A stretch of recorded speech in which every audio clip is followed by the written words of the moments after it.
There are many modern challenges to growing food profitably and sustainably, such as extreme weather events, international competition, and labor shortages, just to name a few. Welcome to the St. Joseph Center. My name is Sean Pessarra, and I'll be covering many topics on high tunnels and walking through the whole building process. High tunnels, also known as hoop houses, are a form of protected culture. They provide better growing conditions for plants and allow growers to produce more marketable crops on less land.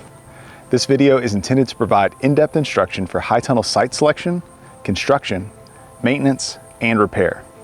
We hope that after watching this video, you will be equipped with further knowledge on what goes into building a high tunnel and if adding a high tunnel is right for you. When thinking about the site selection of your high tunnel, there are four main considerations: slope, soil health, placement or orientation, and access to utilities. A gentle slope not exceeding 5% will help facilitate proper drainage, while a slope that is too steep can cause stress on the structure, lead to erosion, and complicate irrigation issues. If a site is too flat, however, it can cause drainage problems, such as standing water, and this can negatively affect plant health. While amendments can help improve soil quality, they can't fix all drainage issues, so it's important to choose an area with soil that's already conducive to growing plants. Usually well-drained loam or sandy loam soils are best. Make sure to professionally test your soil to know if it has what you need to give your plants the best start. There are three main factors that influence tunnel orientation: prevailing winds, light exposure, and accessibility. If you have extremely strong winds in your area, you may consider turning your tunnel for the end walls to face the prevailing wind direction.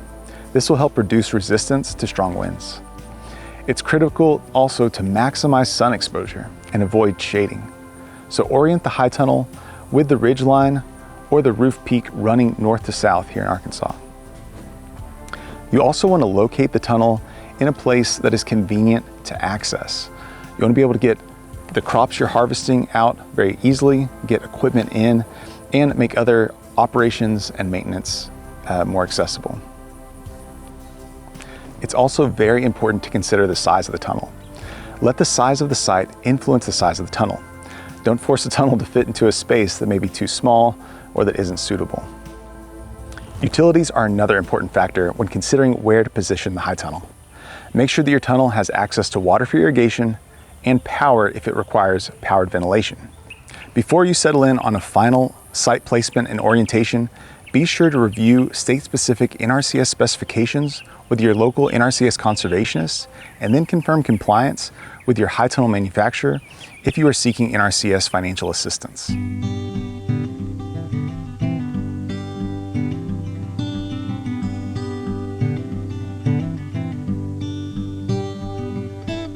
Understanding the purpose of various structural components and their impact on tunnel management can limit and even prevent future production headaches. A Gothic style tunnel, which is peaked in the middle, is excellent for shedding snow and rain. A Quonset style tunnel is more rounded or has a domed roof. They're cheaper, but can cause issues with heavy snow loads. Inside the tunnel frame, there are trusses that provide additional stability and strength to each bow. Each truss can be configured in a W style, a V style, or simply straight across. Preparing the ground properly is essential for a successful high tunnel install and long-term productivity. First, you'll want to clear the site of grasses and perennial weeds. You can do so by using a tiller or a silage tarp or clear plastic that is UV treated in order to occultate or solarize the grasses and weeds.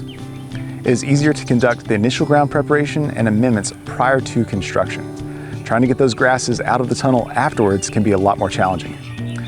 Wait until after the high tunnel is finished to prepare the final beds. The first crucial step is squaring the tunnel. It ensures that the structure is correctly aligned and stable. And getting this right is essential for the overall integrity of the tunnel and ensuring that the position of all four corners are exactly where they need to be.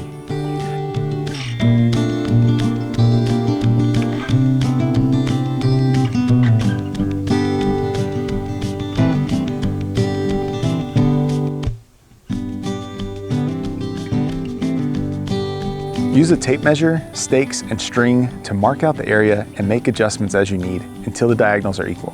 I've found it easiest to lay out the longest side of the tunnel first, approximately where you want it to be. Then I'll use the Pythagorean theorem, a squared plus b squared equals c squared, to square my end wall with my longest side.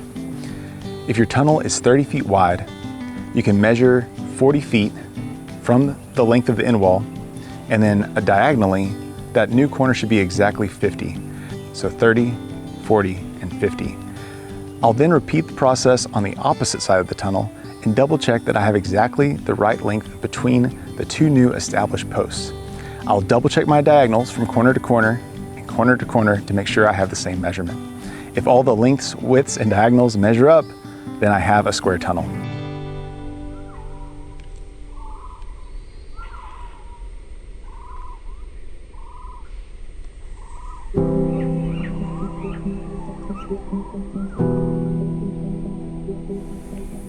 Next, we'll lay the foundation.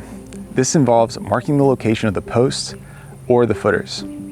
If your design requires concrete footers, dig holes at the specified depths and pour concrete according to your manufacturer's recommendations. So whether you're pouring concrete or driving posts, you may run into rocks and other problems. And if so, it may require some creative problem solving. We've used landscape fabric to go over the top of the ground post and then push it against the ground to create a nice buffer between the grasses on the outside of the tunnel and the soil on the inside of the tunnel. This will help prevent mowing too close to the tunnel and help keep weeds from encroaching inside. Once the ground posts are level and square, you'll begin the next step, which is assembling the frame. This is an important step to lay out the parts of the kit, make sure everything is present, and you know where everything goes. If you have a team, it's a good practice to divide and conquer. We had one team working on the ground posts and another team working on assembling the bows. Both of these processes can take a while and are pretty repetitive. Laying the bows out in a jig format on the ground helps speed that process up. We pounded posts equal to the width of the tunnel on the ground and laid the bow out in between. We then placed bolts into the ground where each connection point was going to be as a reminder of where to place our brace bands and where to add our tech screws. This ensured that every bow is assembled exactly the same way. Anchoring the frame properly is critical for wind stability and wind resistance. You want to make sure that the ground posts are installed level to one another and perpendicular to the ground. These will receive the bows in the next step. Once the ground posts are installed and your bows and your hoop house are assembled, it's time to raise them into place.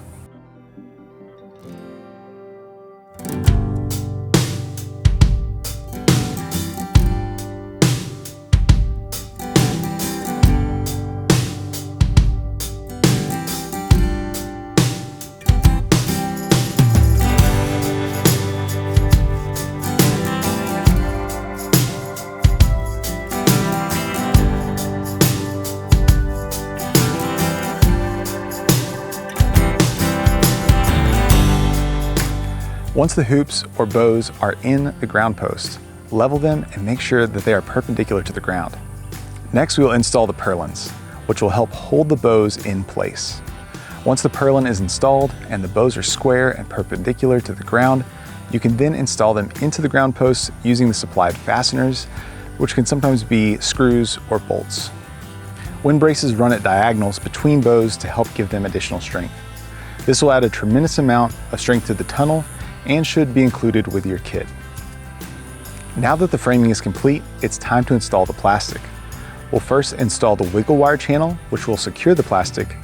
And it'll also be very important at this step to make sure you pull the plastic cover as tightly as possible to avoid it flapping or tearing, and ensure that the cover stretches evenly to prevent any sort of snags. You'll then use wiggle wire and channel to attach the plastic securely to the frame. End wall design can also dramatically influence the ventilation of the tunnel. You may see an option to get peak vents within the end walls. This allows heat that is accumulated at the top of the tunnel to exit through the end walls and will draw new air, cooler air, in through the sidewalls. Additionally, doors can be used as ventilation. In this case, a wider door can help move more air through the tunnel. Many doors come in 4 foot by 8, 4 foot by 10, or you can do a single door or double doors or a roll-up door. You can install the doors and the vents before putting on the plastic.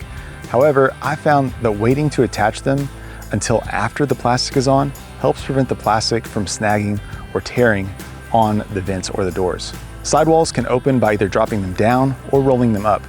Drop-down sidewalls tend to cost more and be more time-consuming to install. However, they allow you to vent out warm air from the top of the tunnel without bringing cold air rushing in from the bottom. Roll-up sides open from the bottom, so cold air enters nearest the ground, but they also are more affordable. Both roll-up sides and drop-down sides can be opened incrementally for better climate management. The bows and the frames of the tunnel are made of metal. However, the end walls, baseboards, and hip boards can be made of wood.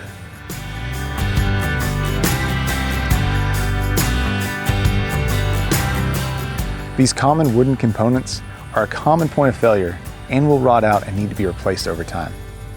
Utilizing metal hip boards, baseboards, and end walls will be more expensive, but they'll prevent you from having to replace those parts in the future.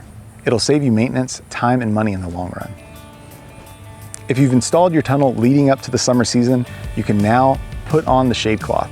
Shade cloth is a must if you are growing anywhere in the South. The final step is to prepare the ground inside your high tunnel for growing. If you don't already have beds constructed, go ahead and construct raised or in-ground beds. This is also a great time to install your drip irrigation system.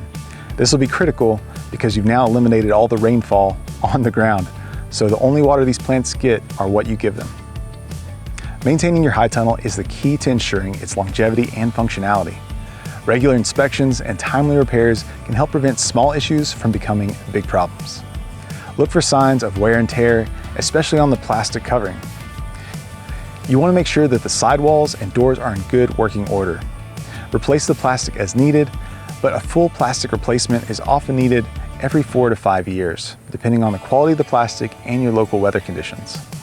I recommend keeping a repair kit on hand with patches and adhesives that can help stop any small holes or tears from growing larger. You'll want to check the structural integrity of your high tunnel on an annual basis as well, especially if you've had any significant storms. This will ensure that all bolts and connections are tight and secure. Over time, debris, dirt, algae can accumulate on your tunnel and in the roll-up sides, and you'll want to clean those at least annually with a brush and soapy water. Now that you've seen what goes into selecting, purchasing, and constructing a high tunnel or greenhouse, I hope you have a better understanding of whether or not it's a good addition for your farm or garden and what design or size will work best for you. These guidelines will help you successfully install and maintain a high tunnel. If you have any additional questions or need further assistance, be sure to reach out to your local NRCS conservationist or county extension agent. They are a great and valuable resource for helping you get the most out of your high tunnel and for troubleshooting any issues you might encounter along the way. Be sure to check out the description below for more links to helpful high tunnel information. Thank you for watching and good luck on making the most out of your growing season.